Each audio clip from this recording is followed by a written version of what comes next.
अभी कुछ महीनों पहले मेरे 2-3 दोस्तों ने मुझे कहा कि यार तेरी ना पर्सनैलिटी बहुत अट्रैक्टिव है। ठीक है? तो मैंने उससे पूछा अट्रैक्टिव मतलब क्या? कैसी पर्सनैलिटी थोड़ा एक्सप्लेन करो।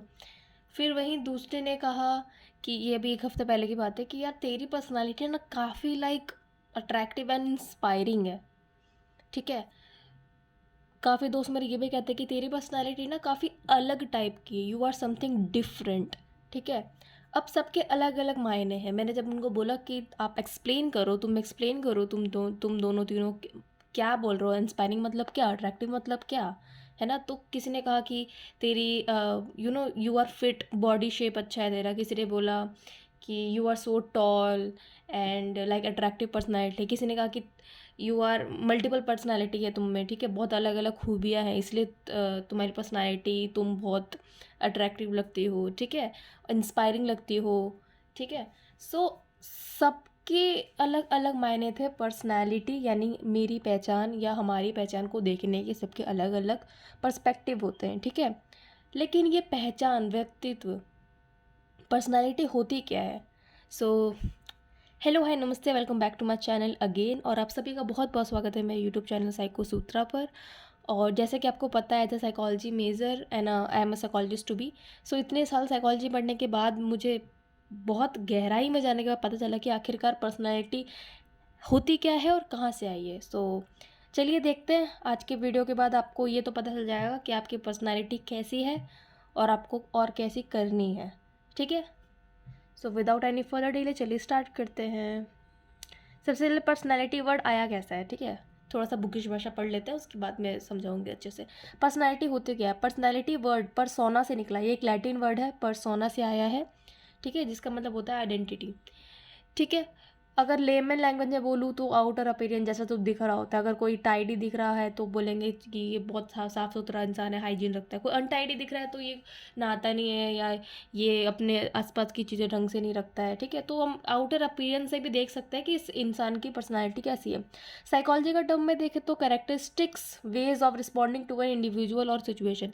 पर्सनैलिटी हमको ये भी कह सकते, इससे भी हम पता लगा सकते हैं कि कौन सा व्यक्ति, ये व्यक्ति अलग अलग इंडिविजुअल से या अलग अलग सिचुएशन में, अलग अलग परिस्थितियों में कैसा रिएक्ट कर रहा है, कैसे रिस्पॉन्ड कर रहा है। उस हिसाब से हम बता सकते हैं कि इसकी पर्सनालिटी लाइक रूट टाइप है या कूल टाइप है। ठीक है? ये काफ़ी लोगों की काफ़ी डायनामिक पर्सनैलिटीज़ होती है, किसी की स्पेसिफिक होती है, किसी की यूनिक होती है काफ़ी। ठीक है? तो ये ऑल ओवर कंप्लीट बिहेवियर को दर्शाता है। ठीक है? अब पर्सनैलिटी जानने से पहले पर्सनैलिटी, पर्सनल, हम पर्सनैलिटी से पहले पर्सनल, हमारे एक सबकी अलग अलग इंडिविजुअल पर्सनैलिटी होती है, सेल्फ पर्सनैलिटी होती है। अब सेल्फ पर्सनैलिटी, पर्सनैलिटी को जानने से पहले हम समझ लेते हैं सेल्फ क्या होता है। सेल्फ वो होता है दैट वॉट द आइडियाज़, मतलब हम अपने बारे में क्या सोचते हैं, ideas that we hold about your self. Personality का मतलब ये होता है कि पूरा सेट ऑफ बिहेवियर, जैसे मैंने अभी अभी अभी आपको एक्सप्लेन किया। अब सबकी अलग अलग आइडेंटिटी होती है। एक हमारी पर्सनल आइडेंटिटी होती है जो हमें दूसरों से अलग बनाता है। ठीक है? अलग दिखाता है। और एक सोशल आइडेंटिटी होती है कि हमारा सोसाइटी में क्या रोल है। अगर मैं फॉर एग्जांपल सोसाइटी की बात करूँ, मैं अगर अपने कॉलेज में जाऊँ और कोई फंक्शन चल रहा है, तो अगर मैं उस फंक्शन में, मतलब इस सोशल फंक्शन में अगर मैं जाऊँगी तो मेरी सोशल आइडेंटिटी क्या है कि चलो तुम डेकोरेटिव साइड देख लो, क्योंकि I am a artist also, so तुम ये देख लो। तो तुम्हारे सोसाइटी में कॉन्ट्रीब्यूशन क्या है? तुम्हारे पर्सनैलिटी से एक अलग सोशल तुम्हारा इमेज बनता है ग्रुप में। ठीक है? अब देखिए, पर्सनल सेल्फ होता है, सोशल सेल्फ होता है। ठीक है? सोशल सेल्फ मैंने बता ही दिया, कंसर्न अबाउट अदर्स, जिसमें एम्पैथी होती है, यूनिटी होती है। पर्सनल सेल्फ ये होता है कि आप खुद खुद के बारे में, आप खुद कैसे हैं, आप अपना कंफर्ट कैसे रखते हैं, आप खुश कैसे रखते रहते हैं। You only concern about your self. अब सेल्फ कॉन्सेप्ट क्या होता है? सेल्फ कॉन्सेप्ट वही सेल्फ वाला, खुद को जान लेंगे ना तो दुनिया में सब जान जाएंगे। It is truth. ठीक है? सेल्फ कॉन्सेप्ट क्या होता है कि हम अच्छा बुरा जो भी अपने बारे में सोचते हैं, जो भी हम खुद के बारे में ओपिनियन रखते हैं, वो हमारा सेल्फ कॉन्सेप्ट बन जाता है। अगर किसी व्यक्ति का सेल्फ कॉन्सेप्ट ख़राब है कि मैं तो ऐसा हूँ और मैं तो नालायक हूँ, मुझे तो कुछ आता ही नहीं है, मुझे तो ये सब नहीं आता, मेरा तो दिमाग नहीं चलता, मेरे तो मार्क्स ही नहीं आते, मम्मी पापा टीचर सब मुझे डांटते रहते, मैं तो हूँ ही ऐसा। अगर आपके बारे में, आपको अपने बारे में नेगेटिव सेल्फ कॉन्सेप्ट है, तो आपका नेगेटिव ही सेल्फ इस्टीम होगा और आप वैसे ही नेगेटिवली ही काम करेंगे। ठीक है? आपका नेगेटिव माइंडसेट हो जाएगा। And vice versa too, positive, positive रहेगा तो सब कुछ पॉजिटिव होगा। सेल्फ एस्टीम मतलब आप पता करते हैं कि मतलब आपका जो जजमेंट है खुद के लिए, कि आप खुद के लिए कितना महत्व रखते हैं, ठीक है। सेल्फ इम्पोर्टेंस, सेल्फ ऐसे एफिकेसी कि मतलब आपके अंदर कितना विल पावर है वो चीज़ करने की, ठीक है। आपको पता चलेगा कि ठीक है मैं इंपॉर्टेंट हूँ और मैं इंपॉर्टेंट हूँ, मतलब सेल्फ एस्टीम, मैं ये चीज़ कर सकता हूँ, सेल्फ एफिकेसी। और ये करने के लिए मुझे क्या करना पड़ेगा, कैसे फोर्स लगाना पड़ेगा, खुद को कैसे मॉनिटर और इंस्ट्रक्ट करना पड़ेगा, कैसे शुरुआत करनी, कैसे रेगुलेट करना है, उसको क्या बोलते हैं, सेल्फ रेगुलेशन, ठीक है। सो ये कुछ कॉमन टर्म्स थे जिसको जाना ज़रूरी था सेल्फ एंड पर्सनैलिटी पे जाने से पहले। अब बहुत सारी पर्सनालिटी की थ्योरीज दी हुई हैं, ठीक है। दो टाइप की थ्योरीज दी हुई है, type approach and trait approach. Trait में कैटल और गार्डन ऑलपोर्ट आते हैं, उनको भी आगे देखेंगे। और टाइप अप्रोच में ये 5 चीज़ें आती हैं। सबसे पहले हिपोक्रेट ने दिया था, फिर कार्ल युंग, ठीक है, क्रेशमर, शेल्डन, फ्रिगमैन एंड रोजनमैन, ठीक है। ये जानने से पहले हम अपना थोड़ा एंशिएंट थोड़ा देख लेते हैं, ठीक है। सो ये त्रिदोषा देख लेते हैं, 3 दोष होते हैं हमारे, है ना, वात पित्त कफ, ठीक है। वत में क्या है, एयर और स्पेस से मिलके बनता है वत, ठीक है। पित्त कैसे बनता है, फायर एंड वाटर एलिमेंट से बनता है पित्त। कफ से कैसे बनता है, वाटर एंड अर्थ तत्व से, ठीक है। ये दोनों मिक्स होते हैं तो कफा बनता है, ठीक है। ये त्रिदोष है एंड पंचमहाभूत है, ठीक है। अब वत्त पित्त कफ है, इससे पर्सनैलिटी कैसे पता चलेगी, देखो ये प्रकृति के बॉडी टाइप है, ठीक है। वत्त जिसमें ज़्यादा होगा वो क्रिएटिव होगा इंसान, वो इंसान एनर्जेटिक होगा, एडेप्टेबल होगा according to different situations and adversities, spontaneous होगा एंड गुड कम्युनिकेटर होगा, अच्छे से मतलब वाक अच्छा करता होगा वो, ठीक है, बोलता अच्छा होगा, ठीक है। जिसके अंदर कफ की मात्रा अच्छी है, बैलेंस्ड है, ठीक है। कफ में क्या था, ऊपर मैंने बता रखा है, देखो कफ का मतलब वाटर और अर्थ था ना। पित्त का मतलब क्या था, आई एम समराइजिंग, ठीक है, fire and water. And what का मतलब एयर एंड स्पेस, वट का मतलब एयर एंड स्पेस, पित्त का मतलब फायर एंड वाटर, ठीक है। And water and earth combination से कफ, ठीक है। अब कफा वाला देखो, कफा त्रिदोष में कफा वाला दोष देखो, जिसमें ये बैलेंस होगा वो काम पर्सन होगा, स्टेबल पर्सन होगा, ग्राउंडेड पर्सन होगा, स्ट्रॉन्ग एंड्योरेंस सहने की क्षमता उसमें ज़्यादा होगी, ज़्यादा देखभाल करने वाला होगा, केयरिंग होगा, शांत होगा, सरल होगा, ठीक है। पित्त की मात्रा जिसमें एकदम स्टेबल है, अच्छे से बैलेंस्ड है ये दोष, तो वो इंसान इंटेलिजेंट होगा, बुद्धिमान होगा, शार्प होगा, चालाक होगा, इन अ गुड वे, ऑर्गेनाइज्ड होगा, वार्म, फ्रेंडली एंड लीडर होगा, ठीक है। चलिए नेक्स्ट बढ़ते हैं। अब है सत्व, देखो सत्व, रजस एंड तमस, ये 3 गुण होते हैं, ठीक है। ये आयुर्वेद का मैं थोड़ा पर्सपेक्टिव ले रही हूँ यहाँ पे, ताकि आपको सिर्फ वेस्टर्न पर्सपेक्टिव ही ना मिले पर्सनालिटी को लेके, आपको थोड़ा एंशियंट पर्सपेक्टिव भी मिले, ठीक है। तो ये आयुर्वेद में ये 2 चीज़ें हैं, त्रिदोष और त्रिगुण। त्रिदोष पढ़ लिया, अब हम त्रिगुण पढ़ते हैं। सत्व, रजस एंड तमस। सत्व मतलब सात्विक, राजस मतलब राजसिक एंड तमस मतलब तामसिक, ठीक है। मैं बताती हूँ इसका मतलब है क्या। सात्विक, हम जैसे अगर हम फूड की बात करें तो सात्विक भोजन क्या हो सकता है, मैं एग्जांपल के ज़रिए बता रही हूँ आपको ताकि आपको समझ आए। सात्विक फूड जैसे फल फ्रूट जिसमें तेल ना हो, स्प्राउट्स, फल सब्जियाँ, है ना, ड्राई फ्रूट्स, ये सब सात्विक भोजन हो गए। राजसिक क्या हुआ, पूरा वो राजाओं वाला खाना। अगर हम रॉयल फैमिली की बात करें, जैसे फॉर एग्जांपल अगर राजस्थान की कोई रॉयल फैमिली है तो वहाँ पे पहले के ज़माने में राजसिक ही भोजन होता था। राजसिक भोजन मतलब 56 भोग, कि भाई छोले भटूरे हैं छोले भटूरे हैं, नान है और दाल तड़का है, ठीक है। ज़्यादा नहीं बोलूँगी वरना भूख लग जाएगी, ठीक है। तो ये सब राजसिक भोजन हो गया। तामसिक भोजन नॉनवेज, डायरेक्ट नॉनवेज, ठीक है, ये तामसिक भोजन हो गया। तो आप समझ सकते हैं कि मैं किस गुण की बात कर रही हूँ हमारे अंदर, जिसमें सत्व गुण होगा वो क्या है, वो इंसान कैसा होगा, उसको क्लैरिटी होगी, वो खुद के बारे में अवेयर होगा, डिम्यूनिटी होगी उसके अंदर, वो इंटेलिजेंट होगा, हर चीज़ को बैलेंस करना जानता है, और वो स्टेबल होगा, stable by mind, stable by physique, stable by mentally emotionally and physically वो स्टेबल होगा। मेंटली इमोशनली एंड फिजिकली वो बैलेंस्ड होगा, मेंटली इंटेलिजेंट होगा, इमोशनली इंटेलिजेंट होगा और फिजिकल इंटेलिजेंट होगा, ठीक है। जिसमें राजसिक है वो इंसान जिसमें राजसिक गुण है, रजस गुण है, वो व्यक्ति पैशनेट होगा, मूवमेंट होगा उसके अंदर, ठीक है, अटैचमेंट होगा, ईगो होगा, ईगोटिज्म होगा, बहुत सारे उसके डिज़ायर्स होंगे और बहुत ही एनर्जेटिक यानी एंथुजियाज्म होगा उसमें। तमस जिसमें है व्यक्ति, वो इल्यूजन में जीता होगा, इनर्शिया ज़्यादा है, या तो क्रोध उसको बहुत ज़्यादा आता होगा, ठीक है, एंगर इश्यू होंगे उसको, laziness, heaviness, inertia, inactivity, illusion, materiality, ठीक है, ये सब उसमें गुण होंगे, ठीक है। अब हम देखते हैं वेस्टर्न पर्सपेक्टिव जो मैंने यहाँ बताया था, थ्योरीज ऑफ पर्सनैलिटी की 2 थ्योरी मैंने आयुर्वेद से ली थी कि आपको इन सब के बारे में भी पता होना चाहिए। अब यहाँ से स्टार्ट करते हैं। हिपोक्रेट्स ने जो थ्योरी दी है पर्सनैलिटी, उसमें 4 में क्लासिफिकेशन किया है, choleric, melancholic, phlegmatic and sanguine, ठीक है। क्लोरिक में देखो, जो क्लोरिक पर्सनैलिटी हो गया, आप देख लो इन सब में से आप कौन से हो, ठीक है।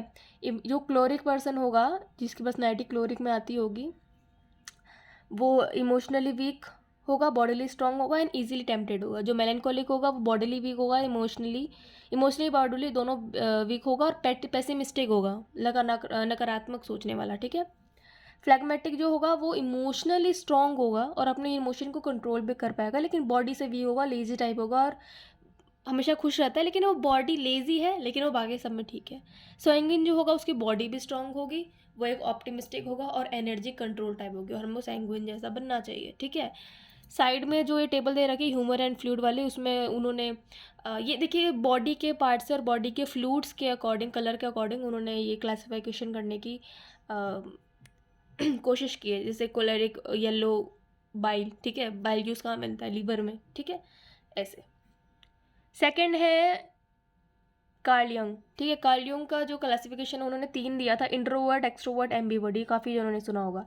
इंट्रोवर्ट मतलब क्या होता है, देखो, अंतर्मुखी, अंतर्मुखी और एम्बिवर्ट। मतलब इंट्रोवर्ट जो अपने अपने में रहता है, लेकिन हाँ काफ़ी क्रिएटिव और काफ़ी दिमागदार होता है इंट्रोवर्ट, पहले बता दूँ। अच्छा, इंट्रोवर्जन और एक्सट्रोवर्जन पे मैं सेपरेट वीडियो लेके आऊँगी क्योंकि बहुत ही तगड़ा टॉपिक है, ठीक है। एनीवेज, इंट्रोवर्ट का आपको मतलब पता है, ठीक है, जो खुद में ही रहता है, कम बोलता है, शांत है, ठीक है, ज़्यादा ऑब्जर्व ज़्यादा करता है, ज़्यादा बोलता नहीं है।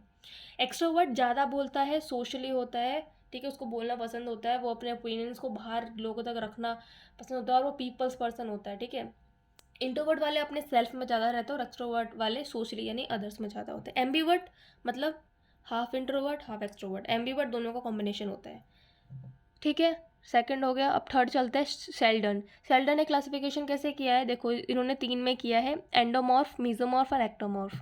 एंडोमॉर्फ वाले पर्सन कैसे होते हैं, रिलैक्स, सोशलेबल, टॉलरेंट, ठीक है, comforting, loving and peaceful people होते हैं। पिक्चर देख लो, पिक्चर दिख रहा होगा आपको, शेप इनका थोड़ा ये मोटे टाइप में होते हैं, प्लम्प, ठीक है, डेवलप्ड, पूरे मोटे, ठीक है। मीजोमॉर्फ वाले क्या होते हैं, मस्कुलर होते हैं, जो जिम विम करके बॉडी बॉडी नहीं बनाते, एक्टिव, असर्टिव, कॉम्पैटिव, ठीक है।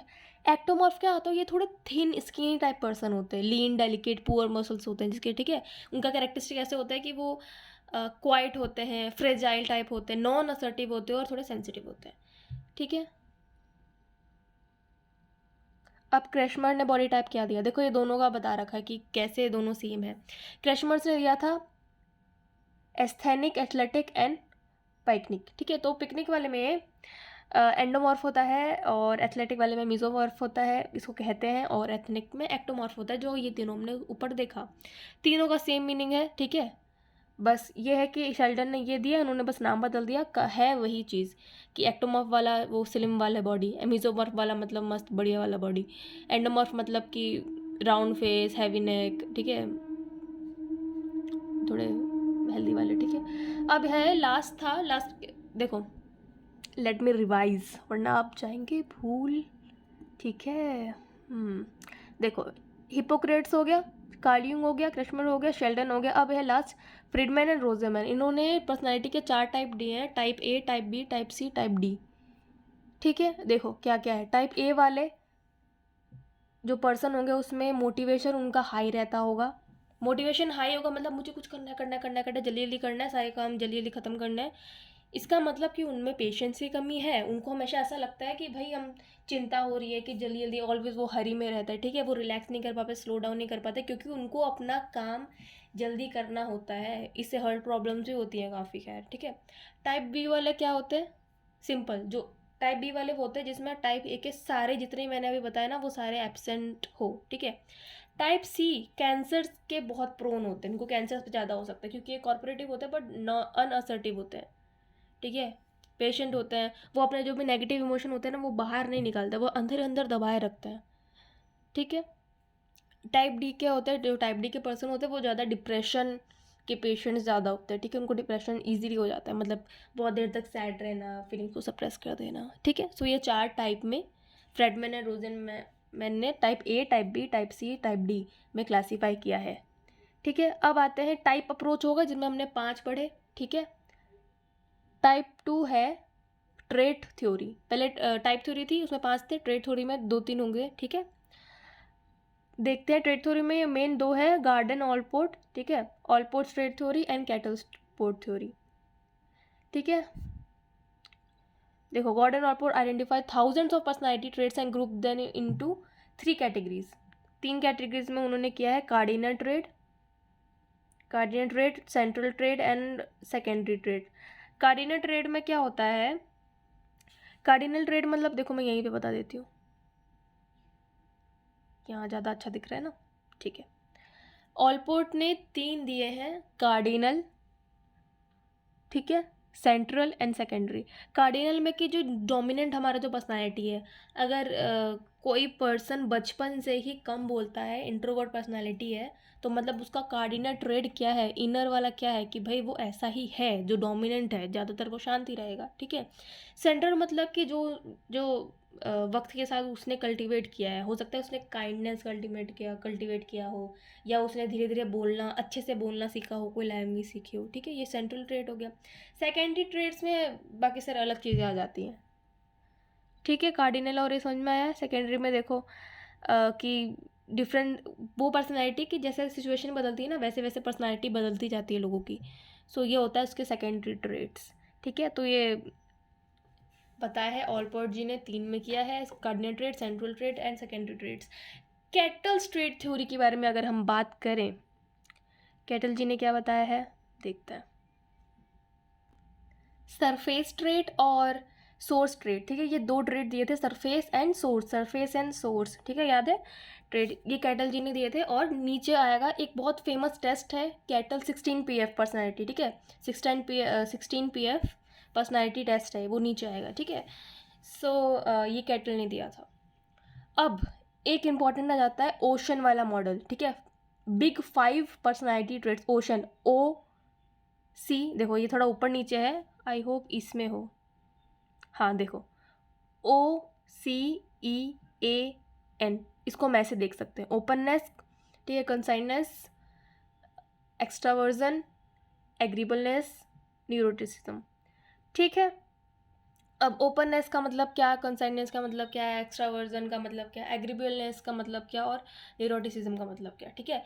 ये 5 चीज़ें जो है मैं बता दूँ। ओपननेस मतलब open to others, open to self, open to different situations, ठीक है। कंसाइननेस का मतलब ये है कि कॉन्शियस रहना, सेल्फ अवेयर रहना। एक्स्ट्रावर्जन का मतलब कि एक्स्ट्रावर्जन वही एक्सट्रोवर्ट वाली चीज़, ठीक है। एग्रीबलनेस मतलब कि ठीक है, होता है ना कभी कभी हम झगड़ा नहीं करते हैं, जो वो आगे वाला चीज़ बोलते हैं अगर हम डिसएग्री भी हैं तो भी हम बोलते हैं कि ठीक है आपने सही बोला, बट ठीक है आगे करके हम बात करके, या हम जो भी सिचुएशन है, जो भी आगे मांग रख रहा है, या जो भी हमें लाइफ पुट कर रही है, उसको हम ऐसे नहीं कि ये मुश्किल मुझे नहीं चाहिए मेरी लाइफ में, नहीं, एग्रीएबलनेस, आप एग्री कर रहे हो, ठीक है, कि ये आप एक्सेप्ट कर रहे हो कि ये चीज़ मेरे साथ हुई है या हो रही है, ठीक है। एग्रीएबलनेस, हर चीज़ में आपका एग्रीएबलनेस आना चाहिए, ठीक है। न्यूरोटिसिज्म पर्सनालिटी क्या होती है, ऐसे लोग जिनकी एनर्जी लो हो जाए, थॉट प्रोसेस स्लो हो जाए, लैक ऑफ कॉन्फिडेंस आ जाए, ठीक है, सब कुछ कम कम हो जाए, जितने भी नॉर्मल पीपल का जो फंक्शन होता है पर्सनालिटी का, इमोशन का, मूवमेंट का, वो सारा स्लो हो जाए, मतलब आप धीरे सोचने लग जाएं, धीरे आप रिस्पॉन्ड करने लग जाएं, ठीक है। अब कुछ मेथड्स होते हैं पर्सनालिटी को जांचने के लिए, ठीक है, ये साइकोलॉजिस्ट टेस्ट करते हैं। वैसे आपको गूगल पे बहुत सारे टेस्ट मिल जाएंगे कि अपने पर्सनालिटी या आपकी पर्सनालिटी देखो, आप कैसी है आपकी पर्सनालिटी, ठीक है, काफ़ी सारे साइट्स पे मिल जाएंगे, ठीक है। लेकिन एज पर माई सजेशन वहाँ मत जाओ प्लीज़, किसी साइकोलॉजिस्ट के पास, या जो साइकोलॉजी की पढ़ाई कर रही है या कर रहा है उस बच्चे के पास जाओ, वो आपको सही टेस्ट, सर्टिफाइड टेस्ट ठीक है, साइंटिफिक सर्टिफाइड टेस्टेड पूरा साइकोलॉजिकल टेस्ट वही और असली टेस्ट वही आपको दे सकता है, और उसी से आपको अपनी असली पर्सनालिटी पता चल सकती है। ऐसे ही गूगल बाबा पे मत जाओ, गूगल बाबा पे बहुत लोग बहुत कुछ लिखते हैं, ठीक है। या आप कहोगे तो आप कमेंट में बता देना अगर किसी को बहुत ही बढ़िया वाली साइट जाननी है कि हम किस पे भरोसा करें, कि हम इस पे पढ़ेंगे तो उस पर सही इन्फॉर्मेशन मिलेगी, तो मैं उसका लिंक, उस वेबसाइट का लिंक दे दूँगी, ठीक है। वरना आप मेरा टेलीग्राम ग्रुप ज्वाइन कर सकते हो, मैं लिंक दे दूँगी, ठीक है। लिंक डिस्क्रिप्शन में मैंने दे दिया है वैसे, तो जाके आप ज्वाइन कर लो और वहाँ पे आप लिख दो कि मुझे इस चैप्टर के ये नोट्स चाहिए, आई विल प्रोवाइड यू, ठीक है। तो देखते हैं कुछ पर्सनैलिटी के मेथड्स कैसे निकाल सकते हैं। एक होता है सब्जेक्टिव मेथड, इसमें हम केस हिस्ट्री मेथड लेते हैं। केस हिस्ट्री मेथड मतलब उस इंसान के बारे में, उसकी मतलब history, geography, past, future, present, मतलब सबके बारे में जानना, वो होती है केस हिस्ट्री, ठीक है। इंटरव्यू मेथड, इंटरव्यू पता ही है, आमने सामने एक इंटरव्यू होता है, एक इंटरव्यूअर होता है, ठीक है। बातचीत के ज़रिए हम उसकी पर्सनैलिटी को पता लगाते हैं। रेटिंग स्केल होता है कि रेटिंग स्केल हम उनसे भी करवा सकते हैं, खुद भी कर सकते हैं, कि फॉर एग्जांपल एक्सट्रोवर्जन में आप खुद को 1 से लेकर 10 तक कौन सा पॉइंट देने का है, कहाँ तक। तो अगर कोई इंसान बहुत ज़्यादा एक्सट्रोवर्ट होगा तो वो बोलेगा कि 10। अगर कोई इंट्रोवर्ट से पूछेंगे कि आप कितने एक्सट्रोवर्ट हो, तो बोलेगा कि मैं इंट्रोवर्ट तो 9-10 पे हूँ, बट एक्सट्रोवर्ट मैं शायद 2 या 3 पे हूँ, क्योंकि मैं कम बोलती हूँ, कम बोलता हूँ, ठीक है। नेक्स्ट है ऑब्जेक्टिव मेथड। ऑब्जेक्टिव में यही होता है, मतलब येस नो वाले, ठीक है। तो क्वेश्चन मिलेगा, पेपर्स मतलब आइटम्स लिखे होंगे, खूब सारे आइटम्स मतलब क्वेश्चंस लिखे होंगे, उसमें येस नो होगा। आपको अगर वो क्वेश्चन आपके लिए सही है तो येस कर दो, गलत है तो नो कर दो। उसके बाद फिर स्टैटिस्टिकल कुछ साइकोमेट्रिक से निकाल के आपको वो साइकोलॉजिस्ट आपका रिजल्ट बता देंगे कि आपकी पर्सनैलिटी कैसी है, ठीक है। फिर कुछ इन्वेंट्रीज होती है, जिसमें MMPI-2 काफ़ी फेमस है ना, मिनेसोटा मल्टीफेजिक पर्सनालिटी इन्वेंट्री। मुझे पता ही है, अब पूरा सुन के आपको लगा होगा कि है ये क्या बोल दिया इतना लंबा लंबा। मैंने भी जब पहली बार सुना था तो मुझे भी डिसऑर्डर्स के नाम याद करने में अजीब लगता था, और ये इन्वेंट्रीज़ के भी, ठीक है। बट आपको इससे मतलब नहीं, आप ये देख लो कि इन कुछ इन्वेंट्रीज़ होती है जिससे हमको पर्सनैलिटी के बारे में खुद का पता चलता है। पर्सनैलिटी टेस्ट होती है, जैसे MMPI होता है, MMPI-2 होता है, ठीक है। इसमें क्या होता है, 550 क्वेश्चन होता है, जिसमें ट्रू फॉल्स और पता नहीं, ठीक है, ऐसा होता है, और आपको बस टिक लगाने होते हैं। उसके बाद आप बस वो क्वेश्चन पेपर अटेम्प्ट कर लो, उसके बाद फिर साइकोलॉजिस्ट पे छोड़ दो, वो आपका पता करके बताएगा कि आपकी पर्सनैलिटी कैसे है। फिर कुछ और भी हैं, फॉर एग्जांपल 16 PF वाला जो मैंने बोला था, है ना, 16 personality factors, cattle 16 PF questionnaire. फिर है कैलिफोर्निया पर्सनैलिटी इन्वेंट्री, जो कि हैरिसन गॉग ने दिया था, ठीक है। अब पर्सनैलिटी मैटर कुछ और भी देख लेते हैं। प्रोजेक्टिव टेस्ट होते हैं, रोशार्क टेस्ट आपने बहुत सुना होगा, रोशार्क और ये टैट, द थेमेटिक परसेप्शन वाला टेस्ट, ये काफ़ी गवर्नमेंट एग्ज़ाम में यूज़ होता है। और इनफैक्ट जो आर्मी वाले जितने भी डिफेंस वाले एग्ज़ाम्स होते हैं ना, उनके इंटरव्यू में या कभी कभी UPSC के इंटरव्यू में भी ये पूछा जाता है, ये टेस्ट लिया जाता है। और वैसे भी हर इंटरव्यू के पैनल में एक ना एक साइकोलॉजिस्ट बैठा ही होता है, ठीक है, just I am telling the fact, ठीक है। सो प्रोजेक्टिव टेस्ट में क्या होता है, आपको एक यू नो क्या कह सकते हैं, एनोमियस कुछ फिगर बना होगा कुछ इंक ब्लॉक से, ठीक है, और आपको देख के बताना होगा कि आपको इसमें क्या दिख रहा है, ठीक है। 10 कार्ड्स होते हैं, 5 कलरफुल होते हैं, 5 ब्लैक एंड वाइट होते हैं। आपको बस बताना होता है कि इसमें आपको क्या दिख रहा है, और बाकी काम साइकोलॉजिस्ट का है, वो बताएगा आपकी पर्सनैलिटी कैसी है, आपको क्या हुआ है या जो भी है, ठीक है। टैट वाले में 31 कार्ड्स होते हैं, जिसमें कुछ पिक्चर्स बने हुए होते हैं, और आपको वो पिक्चर्स कोई भी देगा। जैसे फॉर सपोज़ मैं आप मेरे पास आए और आपको आपकी पर्सनालिटी देखनी है, या मुझे किसी डॉक्टर ने बोला है कि इनकी पर्सनालिटी आप निकाल के दो, टेस्ट उसने लिखा है, तो आप मेरे पास आए, जैसा होता है ना रेफ़र करते हैं, तो आप मेरे पास आए, तो मैं क्या करूँगी, आपको 31 कार्ड्स दूँगी, ठीक है, एक एक करके दूँगी। उसमें कुछ फ़ोटोज़ बने होंगे, मतलब कुछ पिक्चर, कुछ सीनरी, कोई कुछ होगा फिगर। आपको वो फिगर देख के मुझे बताना है कि इस पिक्चर में क्या हो रहा है, आपको एक स्टोरी बना कर देनी है, ठीक है। उसके बाद का काम मेरा है, ठीक है, साइकोलॉजिस्ट का काम है कि कैसे क्या निकालना है, ठीक है।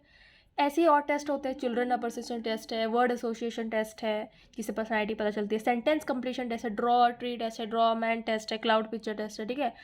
फिर एक आता है साइको एनालिटिकल मेथड, ये काफ़ी इंटरेस्टिंग है, इसमें ड्रीम एनालिसिस, अच्छा नेक्स्ट वीडियो ड्रीम एनालिसिस पे ही आ रहा है, स्टे ट्यून्ड, ये तो सबको देखना चाहिए, बड़ा मज़ा आने वाला है इसमें, ठीक है। फिर है फ्री एसोसिएशन से मेथड है, फिर हिप्नोसिस है, ठीक है, ये तो अलग हो गया, ठीक है। सो ये सब पर्सनालिटी के ही पार्ट है, ठीक है। साइकोडायनेमिक अप्रोच पे भी मैं एक सेपरेट वीडियो लाऊंगी, बट यहाँ मैं थोड़ा सा बता देती हूँ। कॉन्शियस, हमारे माइंड के 3 पार्ट होते हैं, conscious mind, subconscious and unconscious. Conscious मतलब जो सेल्फ अवेयर, कॉन्शियस मतलब मैं बोल रही हूँ, आपके सामने फ़ोन या लैपटॉप है, ठीक है, आपके सामने फ़ोन है, मैं बोल रही हूँ, आप सुन रहे हो, ये आप कॉन्शियस हो। सबकॉन्शियस वो है कि अगर मैं आपको बोलूँ कि आपको याद है आपने परसों क्या खाया था, तो आप थोड़ा सा सोचोगे लेकिन आपको याद आ जाएगा, ठीक है, वो सबकॉन्शियस माइंड हो गया आपका।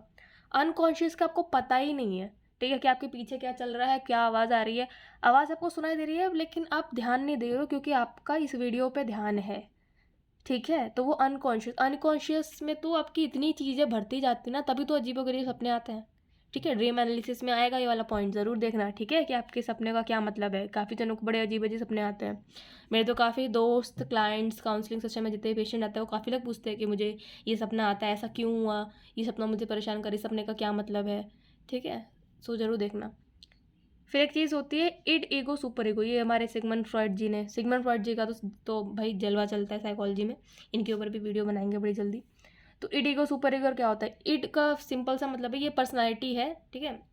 गुरन डिफाइन क्या है इड ईगो सुपर ईगो में? इड मतलब कि एक छोटा बच्चा है, उसने बोला कि मुझे आइसक्रीम चाहिए आधी रात को, ठीक है, आधी रात को बोलता है मुझे आइसक्रीम चाहिए और अभी ही चाहिए, जिद कर रहा है वो, ठीक है, जिद्दी, ठीक है। प्लेजर प्रिंसिपल कि बस मुझे किसी तरह आइसक्रीम मिल जाए, टॉफ़ी मिल जाए और मैं खा लूँ, ठीक है।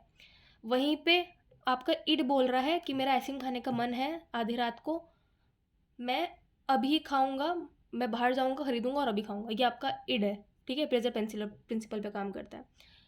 वहीं आप दूसरा साइड, आपको जो आपके अंदर का जो सुपर ईगो है, ये तीनों चीज़ें होती हैं हमारे अंदर, ठीक है। तो इड ने तो कहा कि मुझे आइसक्रीम खानी है तो मैं बाहर अभी आधी रात को जाऊंगा, मुझे नहीं पता, बस मुझे आइसक्रीम खाने का मन है तो मैं खाऊंगा। वही आपके अंदर का सुपर ईगो बोल रहा है कि अभी रात है, अभी खाना सही नहीं है, ठीक है, बाद में खा लेना, अभी बाहर निकलना सही नहीं है, अभी तुम सो जाओ, रात को खाओगे तो एक तो जाने में प्रॉब्लम होगी, ठीक है, जाना सही नहीं है, सेफ़ नहीं है, ठीक है, ऊपर से आपको ठंड लग सकती है, ठीक है, ऊपर से घर पे आपका कोई नहीं होगा आधी रात को, आप कहीं बाहर जा रहे हो तो सही नहीं है। तो ये मॉरल प्रिंसिपल मतलब आपका समझदारी वाला, ठीक है, ज़्यादा ही मॉरल कि नहीं, नहीं खाना है, ठीक है। इड खाना खाना खाना है, मुझे तो अभी खाना है। सुपर ईगो मतलब नहीं नहीं खाना है, अभी नहीं खा सकते, खा ही नहीं सकते। ईगो बेचारा बीच में आके बोलेगा कि देखो इड और सुपर ईगो तुम दोनों लड़ो मत, ठीक है, एक काम करते हैं, आइसक्रीम खाना है बट अभी नहीं खा सकते, सुबह जैसे होते ही ना मैं आइसक्रीम ले आऊँगा खूब सारा, और 2 दिन एकदम मस्त आराम से खाएंगे, मज़े करेंगे। तो दोनों अभी लड़ो मत, रात है, सो जाओ, ठीक है। तो बीच में सुलह कराने के लिए ईगो आया, ये आप काफ़ी सारे सिचुएशन ले सकते हो, ठीक है। होता है ना कभी कभी कोई भी सिचुएशन कर में जाने से पहले, कोई भी काम करने से पहले हमको लगता है कि अभी कर लूँ क्या, फिर लगता है नहीं अभी करना सही नहीं होगा, फिर हम बीच का रास्ता निकालते हैं कि चलो कोई बात नहीं, अभी सही नहीं है लेकिन शाम को कर लूँगा वो काम, अभी सही नहीं है तो, ठीक है, ऐसा। इसके ऊपर डिटेल वीडियो में लाऊंगी कि सबकॉन्शियस कॉन्शियस माइंड क्या होता है, साइकोडायनेमिक थ्योरी क्या होती है, ईगो सुपर ईगो क्या होती है, पर्सनालिटी को लेकर क्या होती है, ठीक है।